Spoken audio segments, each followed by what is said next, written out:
So welcome all of you for today's singing session. We are in the 6th chapter of Bhagavad Gita. 6th chapter of the Bhagavad Gita is called Yoga. Dhyana means meditation. In the previous chapters, we have discussed about Karma Yoga, Jnana Yoga, and also Sāṅkhya-yoga. In the 2nd chapter of the Bhagavad Gita, we have discussed about Sāṅkhya-yoga. Sāṅkhya means analytical study of spirit and matter. This material world is made up of two elements, two things, spirit and matter. If we examine our own body also, there are two things, spirit and matter. Matter is our material body and the mind. Spirit is our self, the soul. Matter on itself cannot do anything. Only when the soul is in touch with matter, soul can move matter. Soul can manipulate matter. So, our body is also a miniature form of the universe. Universe also has got matter and spirit. When you see any material thing moving or doing anything, we should know that the material thing is moving because the soul is manipulating it. On its own, matter cannot do anything. So the distinction between soul and matter, and understanding that our real identity is the soul. This is called analytical study or Sāṅkhya-yoga. Just like when the soul leaves the body, we say the person is dead. Without the soul's presence, the body is dead body. Isn't it? Just one moment back, the body was there, the person was speaking because the soul is present inside the body. But after a few moments, the doctor declares that this person is dead. Who is dead? The body is still lying there in front of me. Who is dead? Actually, the body was always dead only. So far, soul was present. Therefore, the body was active. It was speaking to you. It was having feelings. You were able to have relationship with that person. The moment soul leaves the body and goes, we declare that person as a dead body. All the relatives gather and they say, my father is gone, my uncle is gone. But who has gone? That nobody knows. Actually, the soul has gone. The soul which was there in the body so far, now it has left the body and it has gone. Isn't it? So the real person is the soul, not the body. Soul has gone in this also.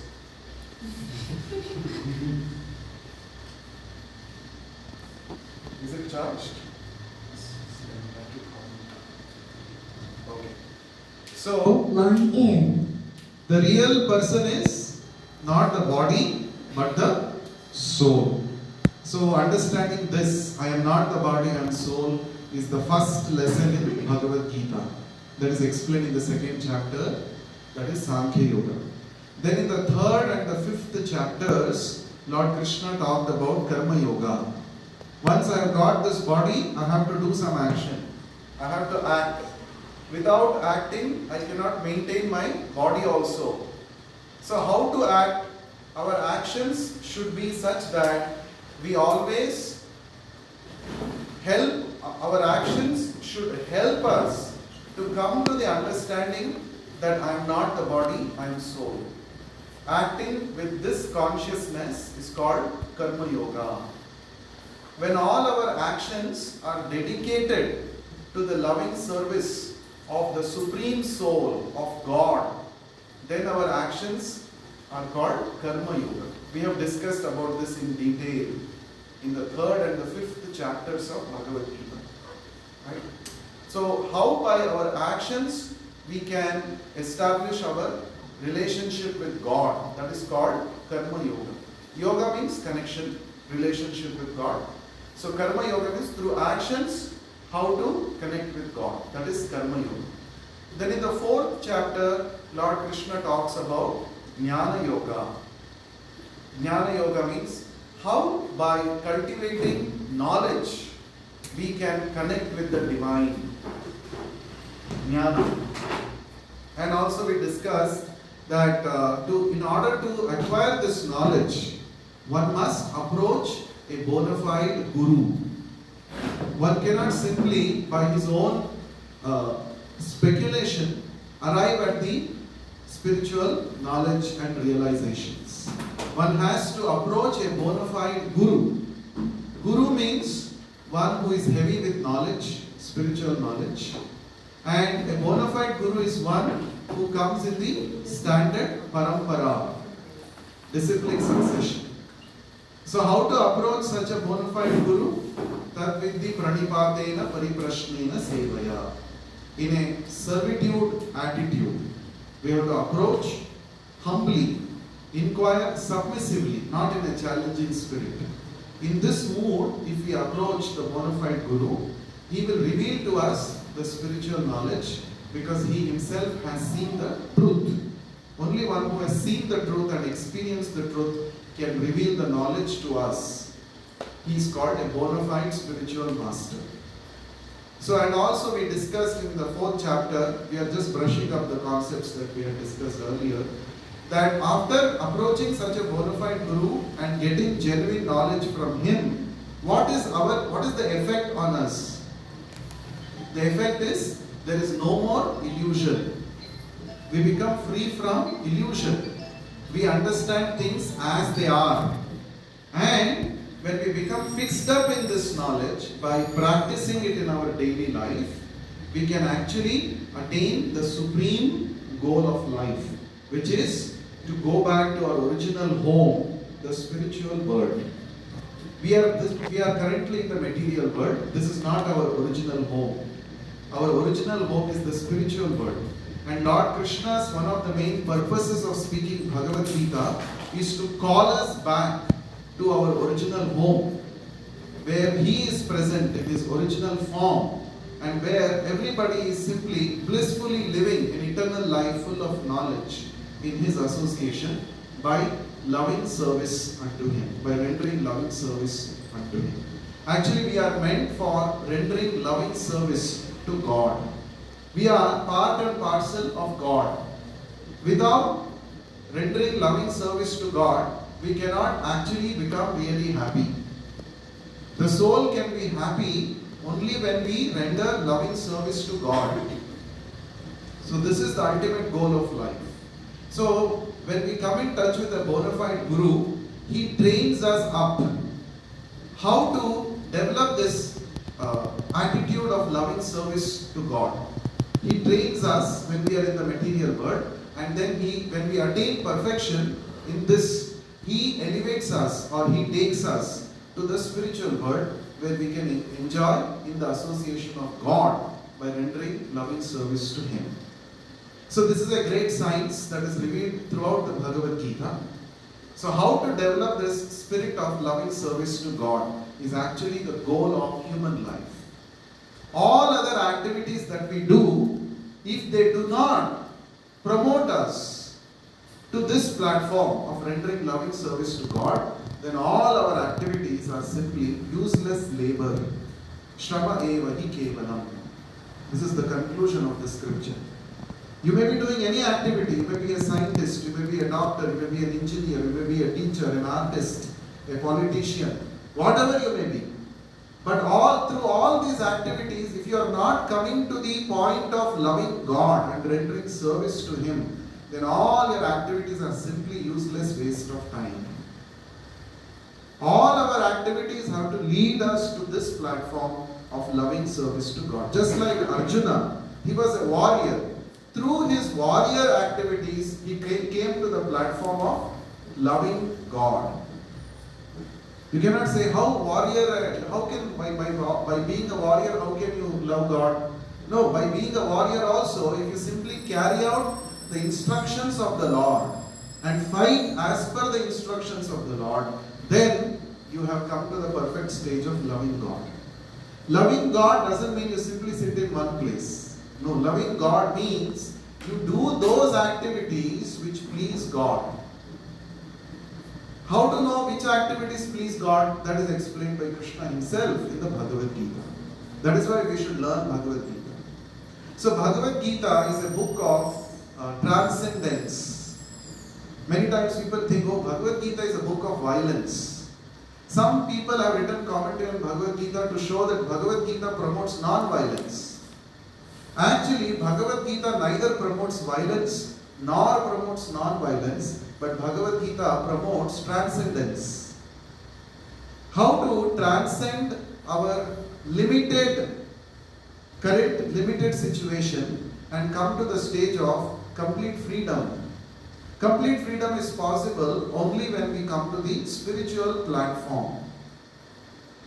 And to come to spiritual platform, first thing that we have to realize is I am not the body, I am soul, and I am part and parcel of Krishna.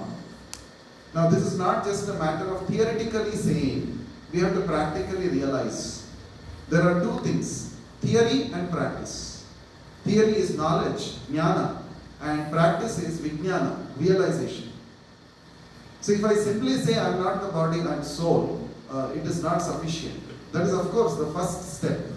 Just like in science also, first you learn the theory in the classroom, then you go to the laboratory and perform experiments, and then you get realized knowledge.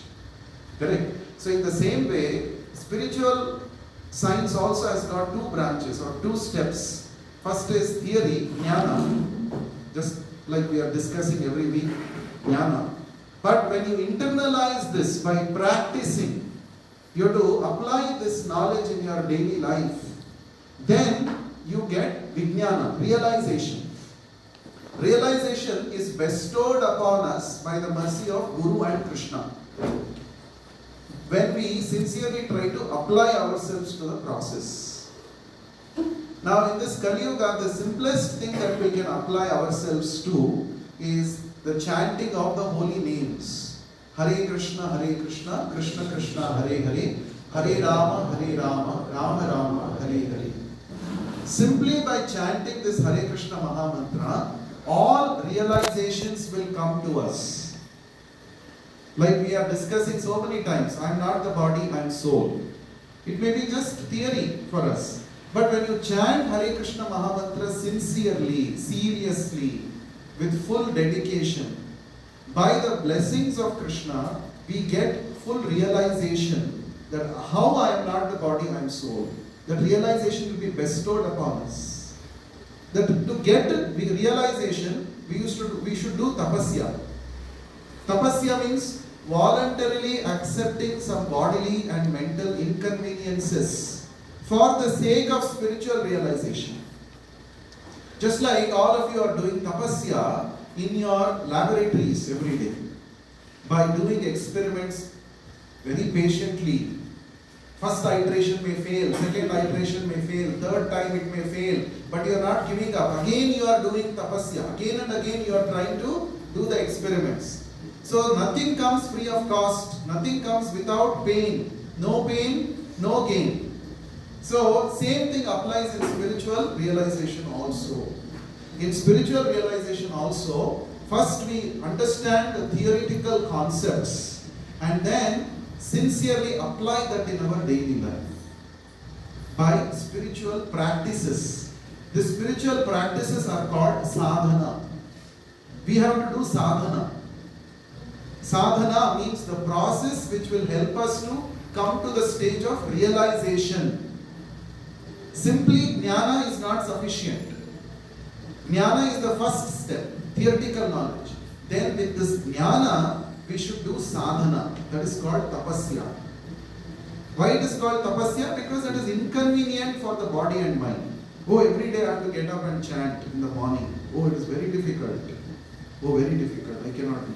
Oh, every day I have to chant. Oh, this is very difficult. My mind is not cooperative. Mind is going there and here.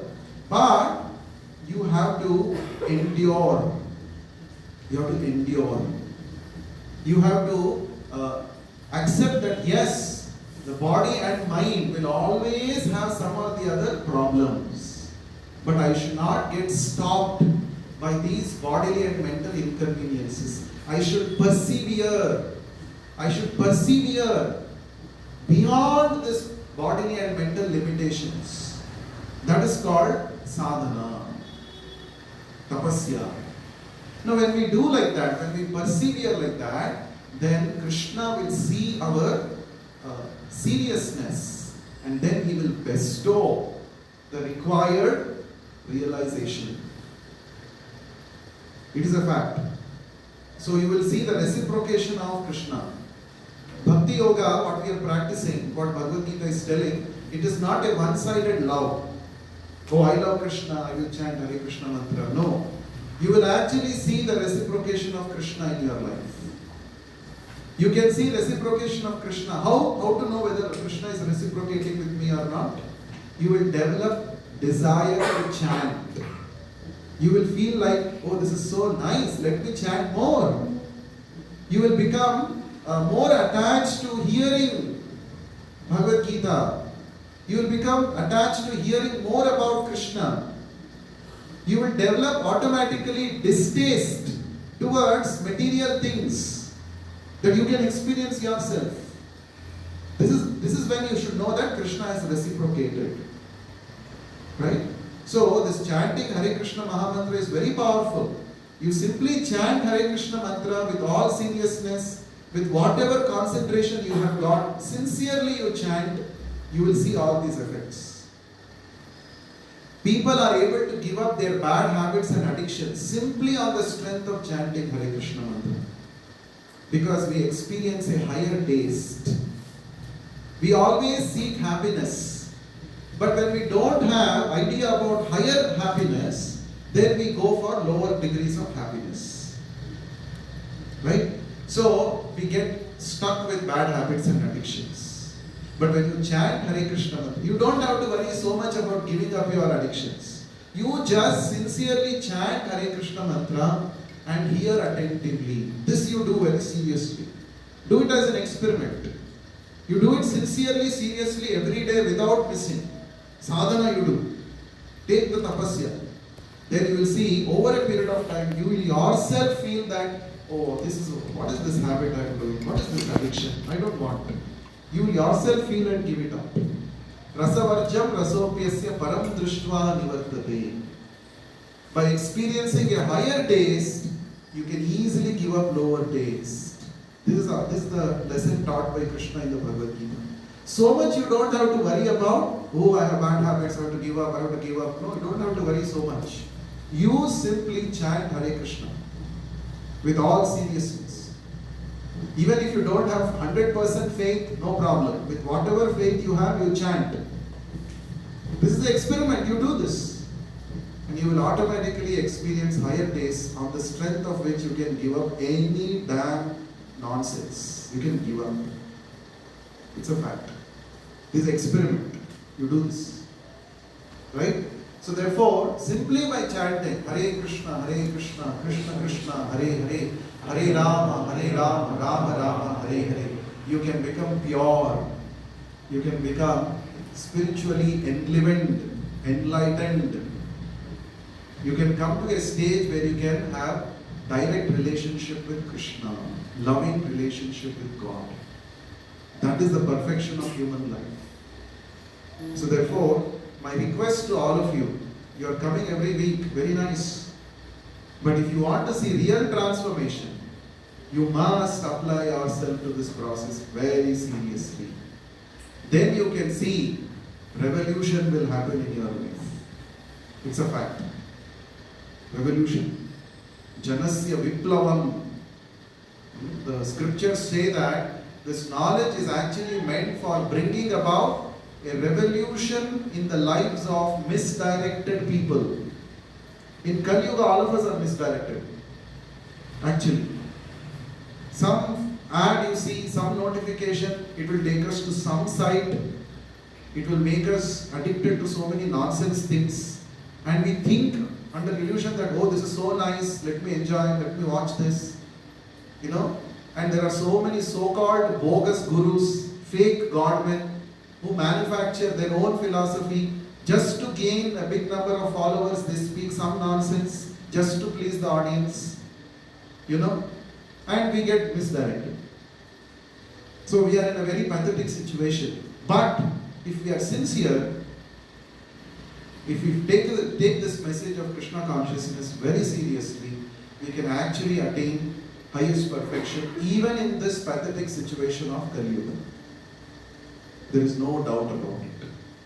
So therefore, my request to all of you is, theory you are listening here, but you have to go and do practice.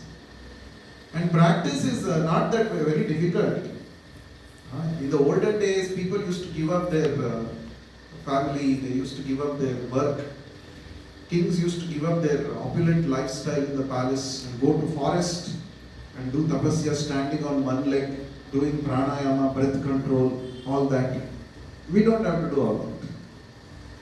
I'm not asking you give up this IISc, go to some Himalayas, stand on one leg. No, that's not practical. It's not required also. Whatever you're doing, you continue to do. Plus, you add Krishna into your life. That is called yoga. Yoga means plus, addition. You have to add Krishna by chanting Hare Krishna mantra into your life. Then you see the miracle will happen. Surely it will happen. If you want to know, if you want to see that person who can bring about miracle in your life, just go and stand in front of the mirror. That person is there who can bring about miracle in your life. So in other words, who can bring miracle in your life? Only you. Understood? How? By sincere practice. So that is what I am requesting and expecting from all of you. Otherwise it will be simply like, okay, I also attended some Bhagavad Gita class. It was nice, Gyan was there. Over. No, that's not the purpose of this. By the time we end the 18 chapters, I want to see tangible transformation in each one of you. And that is in your hands only. Just like at the end of 18th chapter, Arjuna, there was a tangible transformation in his consciousness. He said, yes, Karishye Vachanam Tava. He said, yes, I shall do as per your instruction, Krishna. That Arjuna who was crying, who was shivering, who was lamenting in the first chapter, the 18th chapter is fully equipped with yoga, equipped with spiritual strength, and he's saying, yes, I'm ready to fight. That we can also bring about in our daily life, in our life also, if we take up the sadhana process seriously. So will you all practice this seriously? Yes, no? Yes. Or will you become victims of your mind and say, mind is saying I cannot chant, so let me not chant. Oh, what is this chanting? What is the basis of this? I don't trust you. I don't think it is working for me. No. All such things you keep aside. Just apply yourself sincerely to this process. Every day, minimum one round, minimum one mala of Hare Krishna mantra you must do. Will you all do? Yes. Pakka? Yes. Sure? Yes. 100%? Yes. You are all doing already? Yes. Very good. So please continue. And if you practice this with full sincerity, during the 10 minutes of chanting, no phone, nothing else, fully you should lock your attention to the Hare Krishna Mahamantra. All other things can wait. This is the most important business. My personal time with the Supreme Lord Krishna. I have to give full quality attention. All other things can wait. With this level of degree of seriousness and sincerity, you should practice. So if you do this, definitely miracle will happen. So today we are entering the 6th chapter. This 6th chapter is the end of part 1 of Bhagavad Gita. Bhagavad Gita has got 3 parts. So first part we are ending today. So in the first 6 chapters, different types of yoga systems Krishna is talking about. And at the end of this chapter, Krishna is giving a conclusion. What is the highest yoga? Right? And who is the highest yogi that Krishna is talking about at the end of this chapter? Okay? That is why we have titled this session as Be a Yogi. You have to be a yogi. Right? So there is bhogi, there is rogi, there is yogi. What we want to become. So bhogi means enjoyer of senses. Anything I see, I want to enjoy for myself. That is called bhogi mentality. 99.99% of the people in this world are bhogis. Right? Bhogi. Everything is meant for my enjoyment. When you do more of bhoga, what happens? You become rogi. Right? Too much is too bad, no? You keep on eating sweets, what will happen? You will get diabetes. Rogi. Correct? Too much is too bad. So Krishna has, even though he has given us some glimpse of enjoyment in this material world, he has also made this material world full of miseries so that we don't overindulge. Correct? So somebody thinks sense enjoyment is the goal of my life. Let me maximize. Now I am in the youthful days. I should nicely enjoy life. You know, many people have this multiple partners. You know, there's no end. I can enjoy full jawani mein. Sab kuch karna hai. So what will happen? STDs. Correct? Sexually transmitted diseases. So there is bhoga. When you do too much of that, there is roga. Waiting. Every aspect of life you see, there is roga. There is bhoga, there is roga. So those progressing yoga, as I was telling you last time, there is something called yoga ladder, if you remember. So each ladder, each step in the ladder is supposed to take us to the ultimate goal. Right? So yoga ladder has got 3 major steps. The first step is called karma yoga, that we have discussed. That is the beginning stage yoga. When you keep doing yoga, when you keep doing karma yoga, that means doing actions with right understanding as an offering to God. When you do your actions as an offering to God, then you develop detachment. That detachment brings you to the next step, that is called jnana yoga. When you are detached, detachment doesn't mean giving up everything and going to Himalayas. Again, I'm again telling you. Detachment means what is not necessary, I will not do that. For example, a student, what is not necessary for me? Every day going and watching movies. That's not necessary. I have to develop vairagya towards that. That's called detachment, vairagya. So when you develop sufficient vairagya, then you develop taste for cultivating spiritual knowledge. That comes to the second step in the yoga ladder, that is jnana yoga. When you cultivate spiritual knowledge correctly from the help of a bona fide spiritual master, then you develop desire to see the spiritual reality. Spiritual reality is within you. You don't have to go elsewhere to search for it. A spark of spiritual reality is within you. What is that? Paramatma. So you are Atma, and along with you there is Paramatma seated in your heart.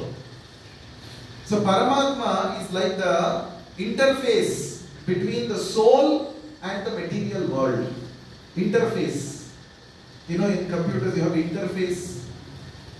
What does interfacing do? Communicates between 2 entities. Correct? So without that interface, that connection is not established. We are soul, we are living in material world. Soul and matter, they are incompatible with each other. So there is an interface agent required in between. That interface is called Paramatma. So it is through the via medium of the Paramatma that we, the soul, interact with this material world.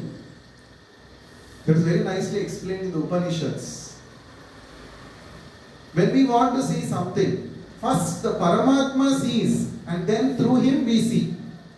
When we want to hear something, first the Paramatma hears and through him we hear. Otherwise, soul cannot perceive matter.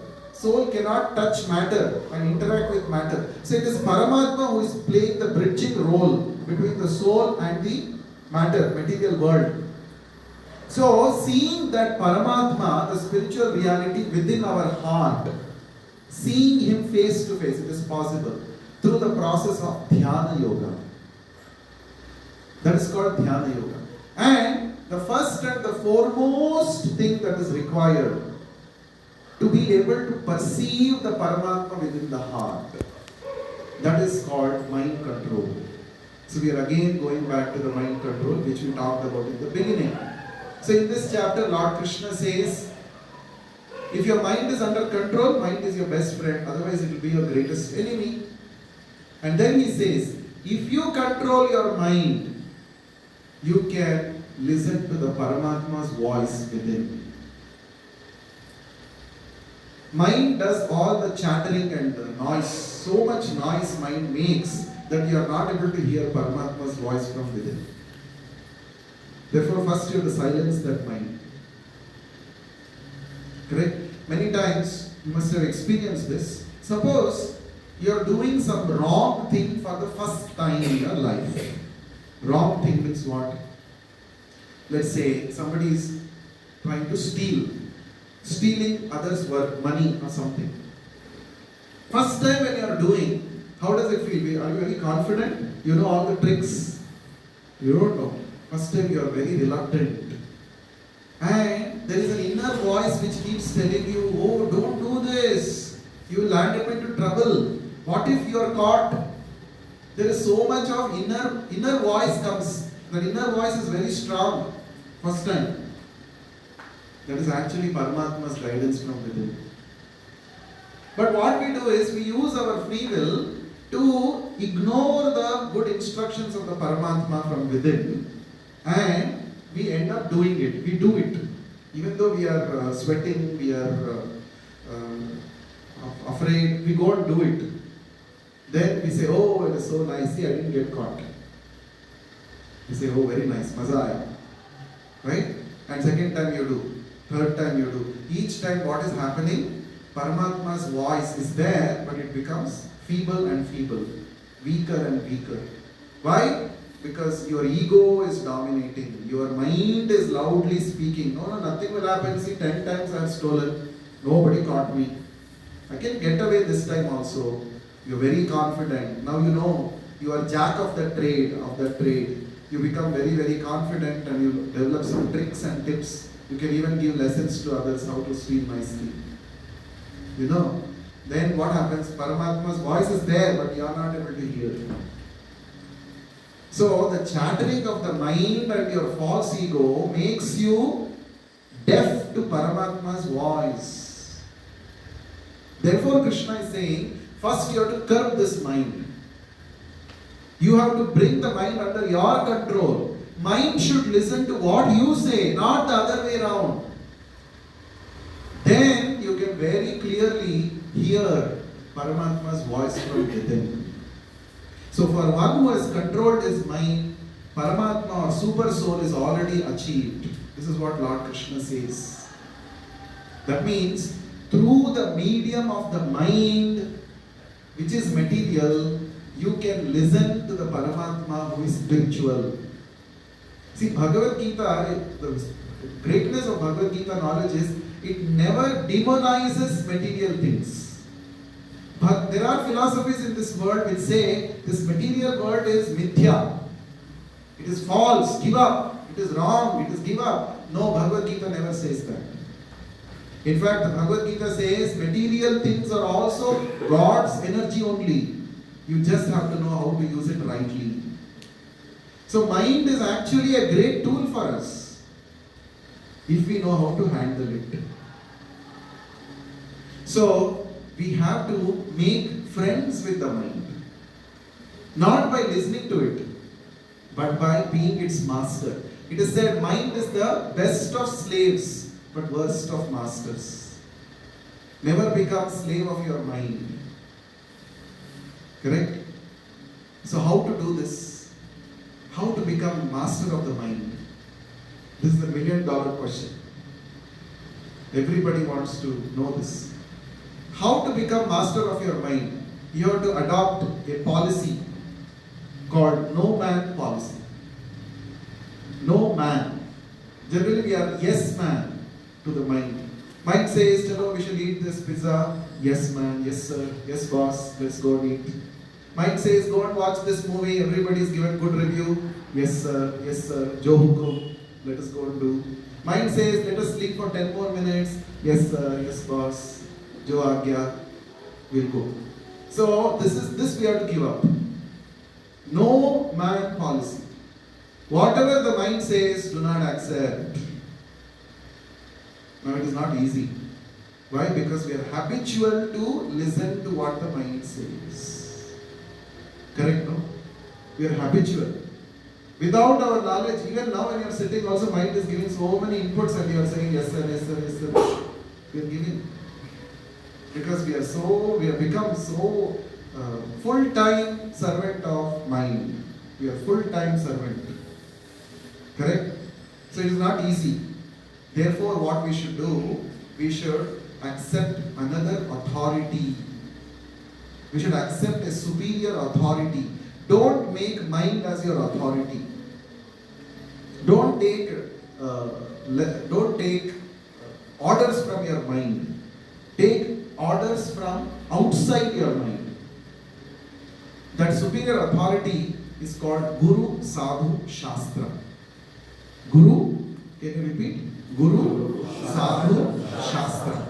Guru, Sadhu, Shastra. GSS, can you remember? Guru, Sadhu, Shastra. So if I want to control my mind, I will not take orders from the mind, but I will take instructions. I will take lessons. I will take guidance from these three authorities. Guru, Sadhu, Shastra.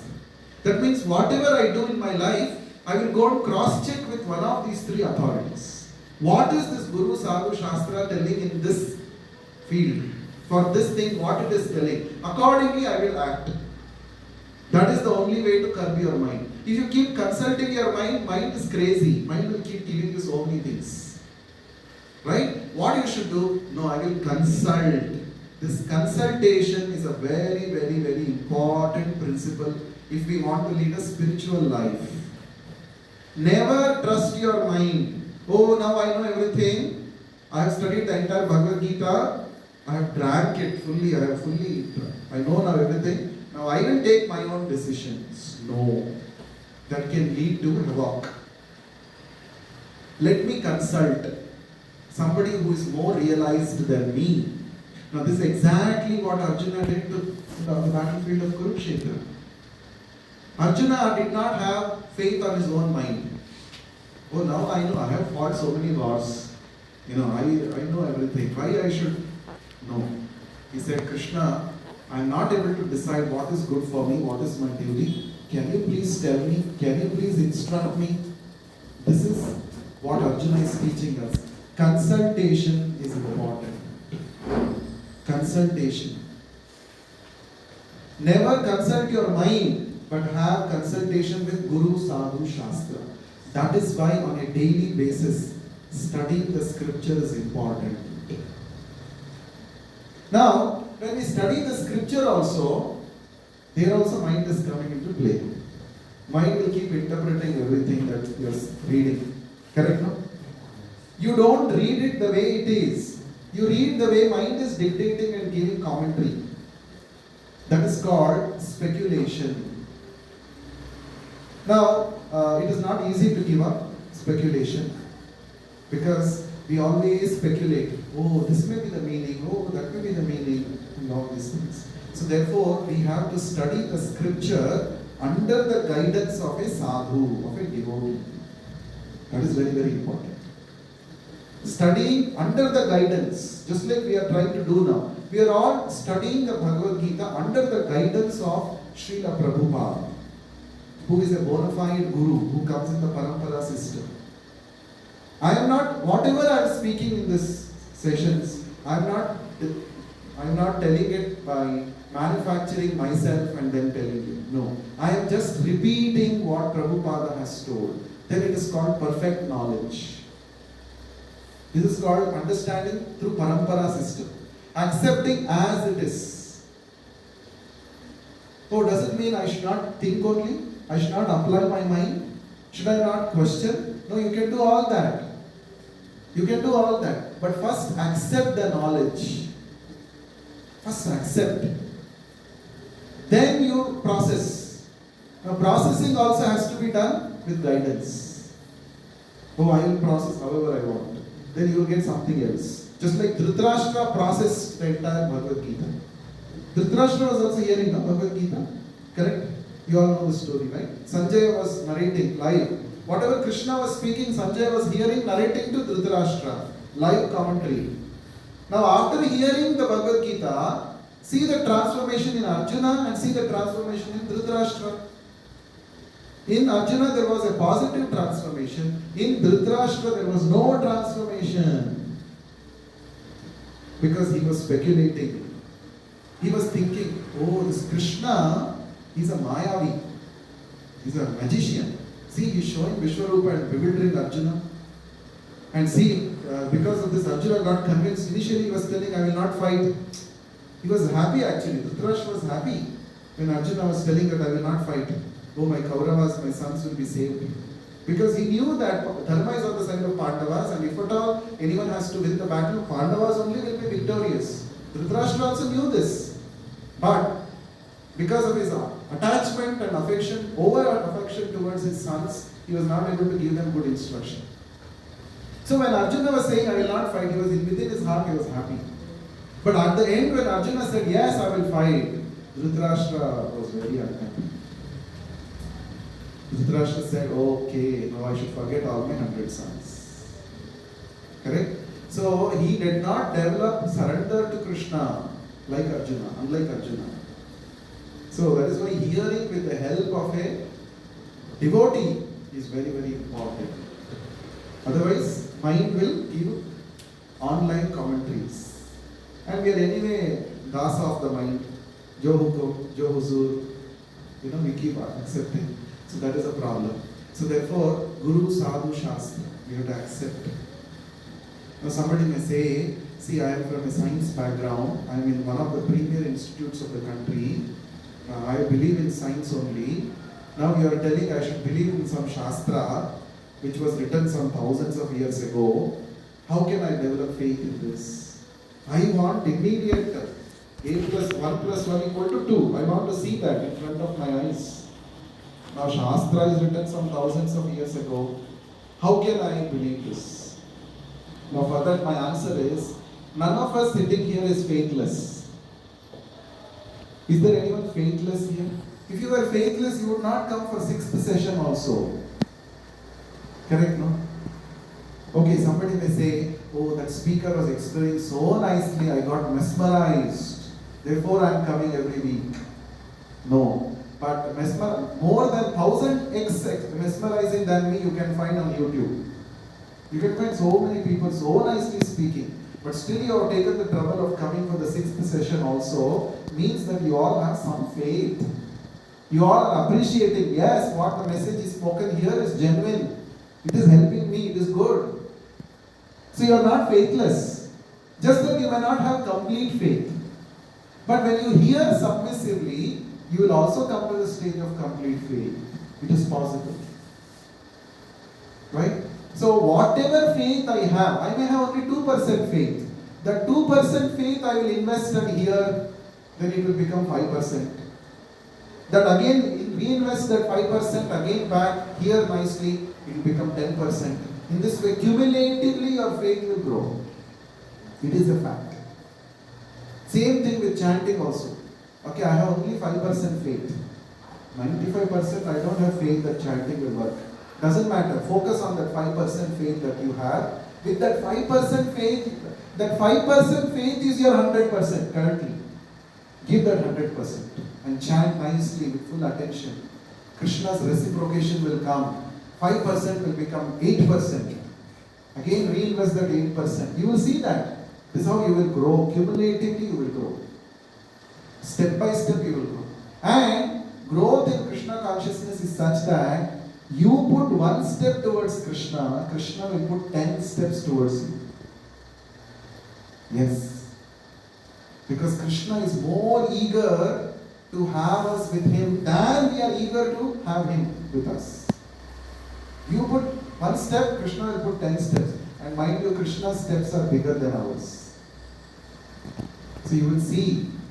In fact, one who has sincerely understood Bhagavad Gita and practicing it with the help of devotees, he is never lost in his life.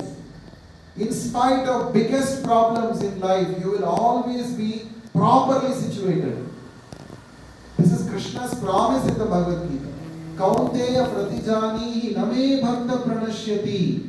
He says, O Kaunteya, son of Kunti, Arjuna, boldly you declare to this world, put in all headlines, all newspapers you put, my devotee shall never perish. This is my promise. Krishna's devotees were sincere. They never perish. They are never lost. But on the other hand, those who are devotees of mind and false ego, they are always lost, confused.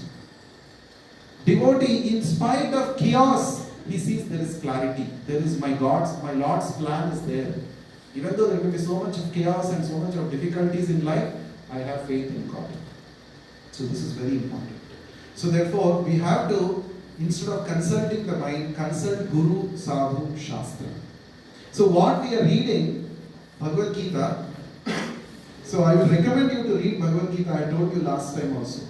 Every day at least one page. Bhagavad Gita as it is. It is coming in the Parampara understanding. You will see for each shloka there is a Bhakti Vedanta purport. Purport is given. The purport is not composed. Prabhupada has written it, but it's not that Prabhupada has concocted and written. No. He is just presenting what he has understood from his Guru. Then his Guru, and all the way from Krishna.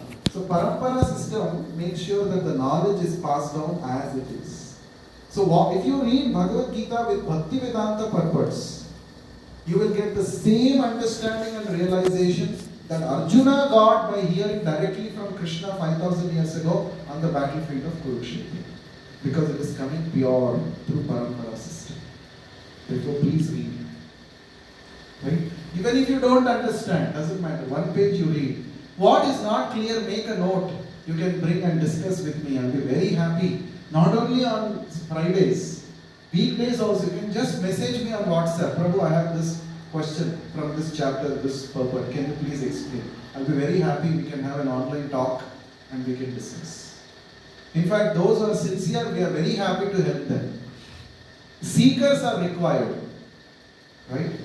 So we have to become seekers of pure knowledge. So we are very happy to help you. So don't have to feel that, oh, how can I ask? No, you can ask 100 questions you can ask. No problem. I'll be very happy to explain. Finally, you should get more clarity and conviction and faith. That is the idea.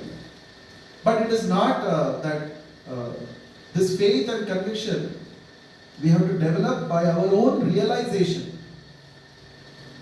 That's why you see in Sanatana Dharma there is no concept of conversion. Correct? I will give you some rice bags and say you all become my religion. Every month I will give you some money, you all convert to my faith. That is going on. So rice bag conversions are happening. That is not there in the DNA of Sanatana Dharma. In Sanatana Dharma there is discussion, debate in a healthy spirit. You get convinced, then you follow. For that first you have to hear. Then you hear, develop your conviction, and using your own power to disseminate or power to discriminate, you follow. There is no compulsion, there is no force. In fact, when Krishna spoke to Arjuna, at the end he is telling to Arjuna, now I have told everything that I have to tell you, now you do whatever you want to do. Yatha ichchasi tatha kuru. Yatha ichchasi tatha kuru. Do as you will. God is respecting your free will. In which religion, in which scripture around the world, you go and check any scripture, you will not find this kind of thing. It will always be told, God has told, you have to accept. That's all. No questioning. Muban. Muban might be bad. No questioning, no room for questions, no room for inquisitiveness, nothing. Just accept. This is called brainwashing. You just have to accept. You cannot question. Why you cannot question? Oh, God's word, how can you question? Correct? So, why that kind of methodology is followed in those scriptures? There is a reason for that also. There is a reason. Depends on the audience maturity. When God comes or He sends His representatives to deliver the message, based on time, place, circumstances, and based on the maturity of the audience, the speaker will adopt a certain way to convey the message.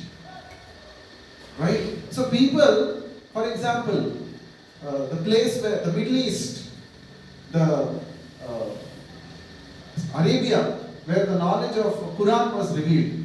What kind of people they were? They were all barbaric people, not civilized. They were barbaric. Slave trade was there, going on. Unrestricted mixing of men and women was going on. This was the kind of culture. So, to give knowledge to that kind of people, a different strategy is required. No, you cannot question. Whatever I say, you should accept. Because they don't know how to use their common sense, so they don't use common sense. Just accept. But the knowledge is revealed in a much cultured, civilized society like Bharatavarsha, where there are people who are culturally very advanced. For them, knowledge is presented and then told, now you please think and accept it. Correct, no? Just like when I'm presenting, let's say, some science concept. When I present to a first standard kid, I have to present in a story format with lot of pictures, nicely I have to present. At least some interest has to be evoked in that person to hear about science and principles.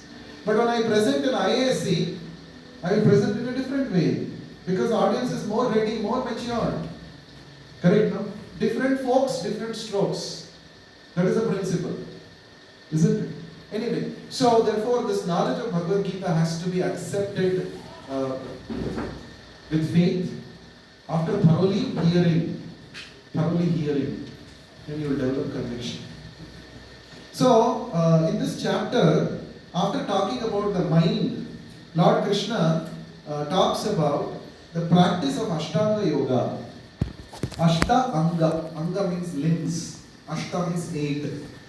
So he talks about 8 steps of 8-limbed yoga process.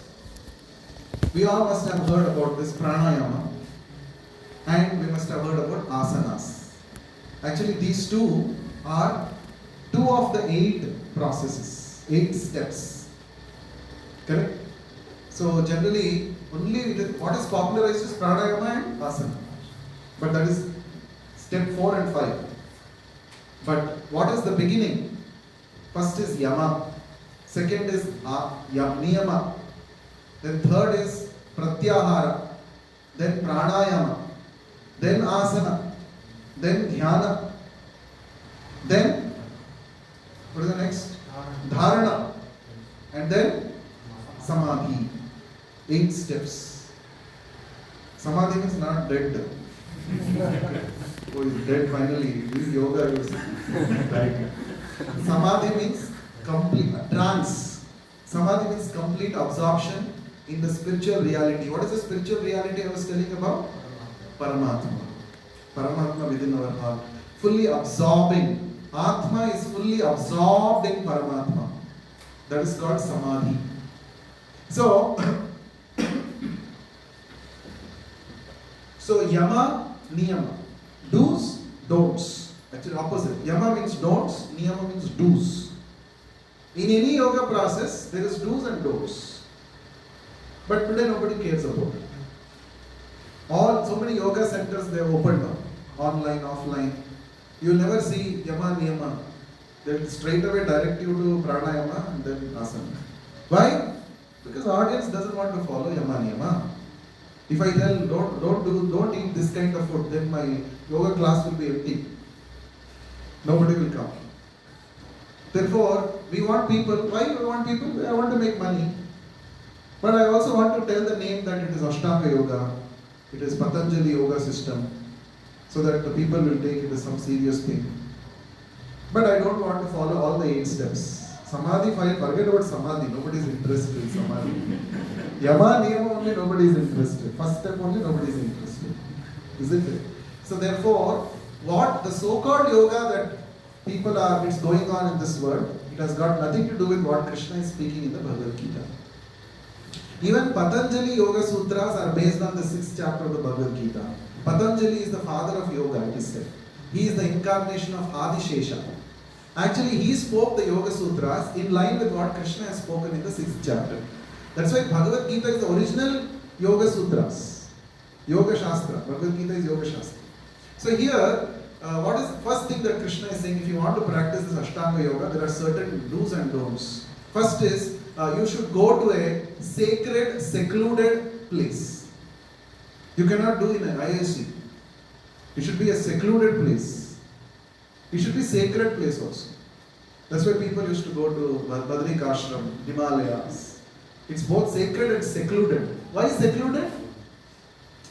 You should not be, there's no jhamela, jhanjat of people around you and so many noise and this pollution, this traffic, all this should not be there. You should go to one serene place. Okay? And then you should sit in a straight posture. How? You should sit in such a way that your head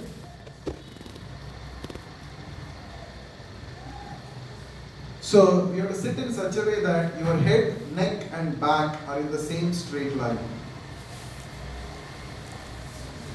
Now we are all sitting now. We are becoming conscious of our posture. But actually it's not just for a few seconds. Throughout the process, till you attain Samadhi, you should be sitting like that. When will you attain Samadhi? It may take years and years and years. Sometimes lifetimes. Not easy. Okay? Then you have to adjust your mental position. So this is physical positions you have adjusted. Mental position is what? Within your mind, you should have the understanding that pebbles, stone and gold all are same. How? Gold is so precious, stones are thrown in garbage, nobody cares. No, a real yogi, aspirant yogi, should not have exclusive attachment or detachment towards anything. For him, gold is also same, stone on the street is also same, garbage is also same. Now these are all entry level conditions. Okay, not after attaining perfection, I'm not talking about that. Entry level. If you want to start Ashtanga Yoga, these are the prerequisites. Okay, entry level. You have to, within your mind, you have to understand that stones and pebbles are same. Friends and enemies are same. You should have this conception. My friend is also same for me, enemy is also same for me. Very difficult. Correct, no? Today, if somebody does not like your post, he becomes your enemy. That level. Hey, he did not like, whatever I am posting, he is not liking only. He is not my friend. So, but Krishna is saying, if you want, entry level, if you want to start Ashtanga Yoga, both should be same. Like this, there are certain things that he explains. Jnana Vijnana Trupta Atma. You should find satisfaction simply by spiritual knowledge and realization of that knowledge. Nothing else should be the way to get satisfaction. These are all prerequisites. Then you have to sit in the forest. Forest is not a very safe place. There will not be security guards and all to protect you. So anytime any animal can attack you. So you should be free from all that fear. Fear should not be there in your mind when you are doing yoga. So these are all very tough conditions. And then you should, within your heart, you should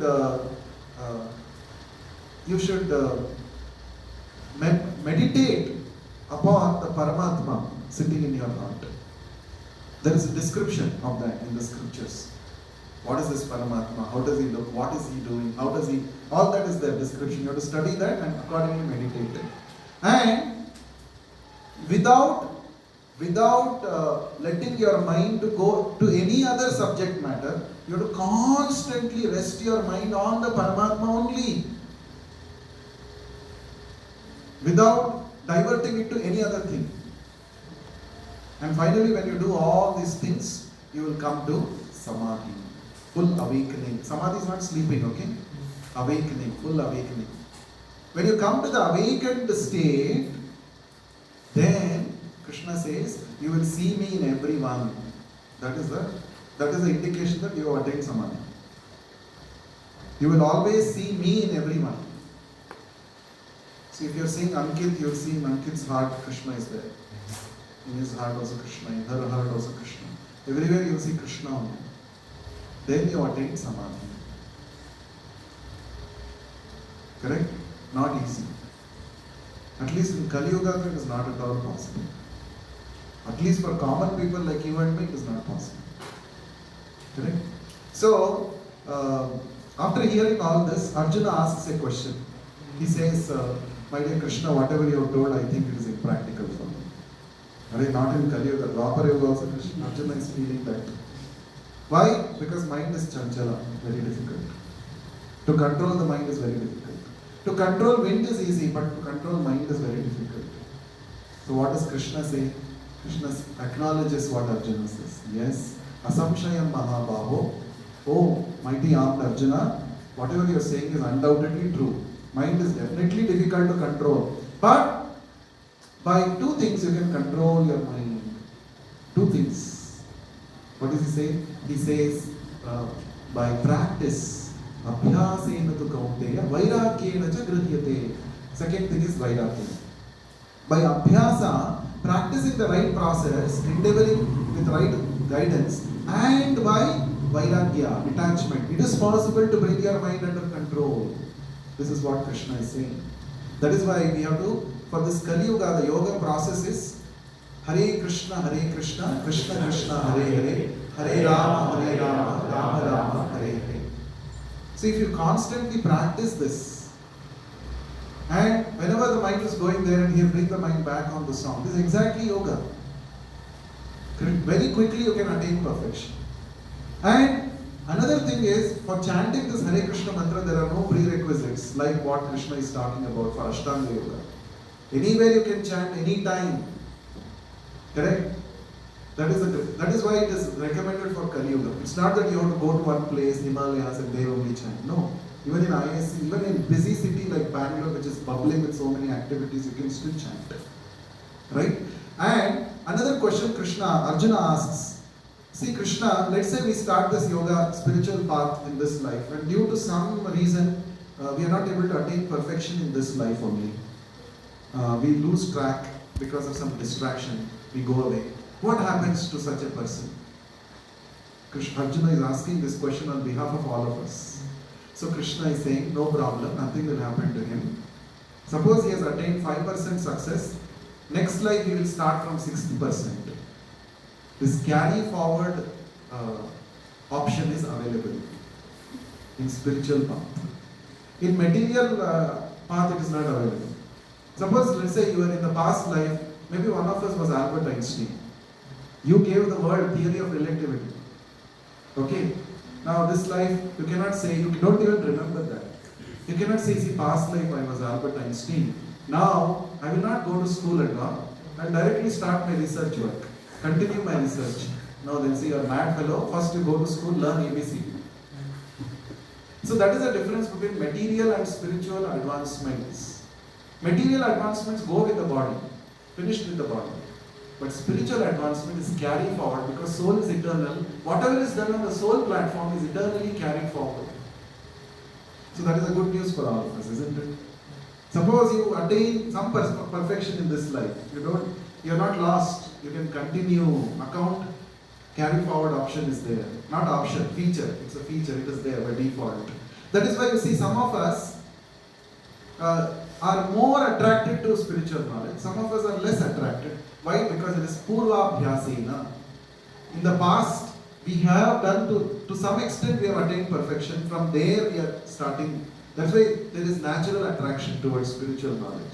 For some people who don't have that carry forward bank balance, they are starting now. Correct? So therefore, that is one interesting thing that Krishna says. Another thing that Krishna says is, for such a spiritually aspiring personality who has attained some perfection in his past life, I will make sure that he will be born as a human being in the next life. And that too in a favorable family. See, some of us are coming from Samskaravanta family. Right? From the childhood, our parents encourage us in spiritual subject matters. It's a blessing. It's because of the Purva Abhyasena. It is because of the past spiritual practices that we have taken up. But doesn't matter, even if you are not coming from such a family, we have come here to Transdimensions Club, where there is samskaras given. We can cultivate samskaras here in the association of like-minded people, and we can make spiritual progress. So this is where Krishna is saying, my devotee never perishes. So just stick to the path. Whatever you have, suppose you have chanted one mala of Hare Krishna mantra, it is a permanent asset. It can never be taken away from you by anybody at any time. Eternally it is credited to you. It's a permanent bank account deposit. Permanent bank account it is. If you earn money, somebody can steal away that money. If you lose it, in business you lose it, whatever it is. But if you accumulate spiritual assets, it is never ever lost. See, this is the biggest special feature of this spiritual path. Never lost. Even a small thing that you have done counts. Swalpamapi asya dharmasya trayate mahato bhaya. Krishna says, small endeavor you put in understanding me, I will save you from the biggest danger. Krishna is promising this. Another promise in the Bhagavad Gita. So we are in the auspicious Kartik month. Just 2 days back, Kartik month has started. And during this Kartik month, every day, the practitioners of Krishna consciousness, we do something called Damodara Vrata. Every day we sing the Damodara Ashtaka and we offer a ghee lamp to Lord Krishna. We remember this very special Leela of Krishna called Damodara Leela. You can see Damodara. Krishna is called Damodara. Dama means rope. Udara means belly. Once Mother Yashoda tied Krishna to a wooden mortar through a rope. Therefore he got this name Damodara. Why, how and all we'll discuss some other day. Why this Leela is a very beautiful Leela of Krishna. We will discuss another time. So to remember to meditate on the sweet Leela of Krishna, we observe this Damodara Vrata and every day we offer a ghee lamp to Lord Krishna, to Lord Damodara. That is the Damodara Vrata. Today we will also be offering a ghee lamp because the Kartik month is going on. For the next 4 weeks, every week we will also be singing the Damodara Ashtaka and offering ghee lamp to Krishna. Okay? So before that, let us chant one round of Hare Krishna mantra. Please distribute the beads. Meanwhile, any questions anyone has got. So the conclusion of this chapter is, the highest yogi is one who always meditates on Krishna. That is what Krishna says. Yoginam api sarvesham madhyatena antaratmana shraddhavan bhajate yoma same yukta tamo mataha. Among all the yogis, the one who is always abiding in me with great faith, always meditating on my transcendental form, on my spiritual form, he is the greatest of all yogis. This is my conclusion. That's what Krishna says. So to be a yogi, simply you have to chant Hare Krishna Mahamantra. Anybody who is chanting Hare Krishna Mantra is the greatest yogi. That is the conclusion of the script. I am not simply saying to encourage you, but it is a fact. Yes. I have a question. Yes. So the order in which the yoga types of yoga, karma yoga, jnana yoga, Then dhyana yoga. After that, bhakti yoga, ultimate. So karma yoga, next jnana yoga, then dhyana yoga, and all finally leads to bhakti yoga. Then where does Ashtanga yoga comes? It comes under Dhyana. jnana yoga. Dhyana. It comes under. Ashtanga yoga is also called dhyana yoga. Both are same. Same. Any other question? I don't have a question, but I just wanted to make a small comment. I happened to read something called as a pranic healing, which is a Western culture of how they start teaching the people. In that, we start with the basic lessons they start itself. It is actually perfectly aligning with the 6th chapter which you told, Ashtanga Yoga. And And in that chapter, the master Chuakoxi, whoever it is, so that person usually tells, he usually guides people like, okay, so this is how you have to meditate, this is how you have to start your practice. And then they also mentioned that this the master has got the lessons from various parts of India. So he used to go to all around India and then read so many books and understand, and then he put up things in a way that Kali-yuga people can actually learn and practice. My biggest, I literally felt like this is such a beautiful literature, so it's such a beautiful scripture which people of us, of India, they don't encourage. I mean, when someone is asking like, go study Bhagavad Gita, we feel so lethargic. When someone like a Western people just tell it in a very fancy way, and then we just like, oh, this is so easy, so this is how it is done. We get so mesmerized. True. But the truth is, it all comes from our own root, True. which we don't realize. So I just wanted to comment that this is one thing that, our generation people have to be encouraged. And thank you so much for actually taking it. Wonderful observation, and it is a fact. Today's world is all about marketing and packaging. They take our knowledge and they give a westernized, they use their own jargons, and to claim that they have produced this. But as she said, everything is there in the Bhagavad Gita, actually. So therefore, we being Indians, there is no need for us to look outside India for any spiritual process. It is there with us. Just that we have to open our eyes and become conscious to our own heritage that we have. Well said, very good. So we should take pride in being an Indian. Actually, it is a fact, right? And we should. If we don't study Bhagavad Gita, who will study? Being born in this land where Bhagavad Gita was spoken and preached for thousands of years by great acharyas, if we don't take it up, then who will take it up? That is why Chaitanya Mahaprabhu said, every Indian who has taken birth in this holy land has got two important business. First, you have to learn and practice, make your life perfect, and then secondly, you should take this knowledge to the whole world. We should share. Right? We should share. See, tomorrow all of you may go to some other country for your career or something. There, if you have this knowledge, you can tell 10 more people about this. And we Indians are biased, but many Westerners, other country people are more open-minded actually. We have our own, I know Bhagavad Gita, I have heard from my childhood, I know what is this. We have some kind of a bad taste for it, unfortunately. Maybe because it's not given in a proper way, it is not presented properly, whatever it is. But the Westerners are very inquisitive, very open-minded. Whenever you get an opportunity, of course, not only to Westerners, to any person, Indian also, please share, keep sharing this. Whatever you know, you should keep sharing. When you keep sharing, when people ask questions, it becomes an opportunity for you. I also don't know, let me go and read. In that way. That's why it is said teaching is the best way to learn. So whatever you are learning here, please share. Please share. Okay? Thank you so much. So let us all chant together. Shri Krishna Chaitanya, Shri Krishna Chaitanya, Prabhu Nityananda, Shri Advaita Gadadhara, Shri Advaita Gadadhara, Srimāsādi Gaura Bhakta Vrinda, Srimāsādi Gaura Bhakta Vrinda. Hare Krishna, Hare Krishna, Hare Rama, Hare Rama, Hare Krishna, Krishna Krishna, Hare Rama, Hare Rama,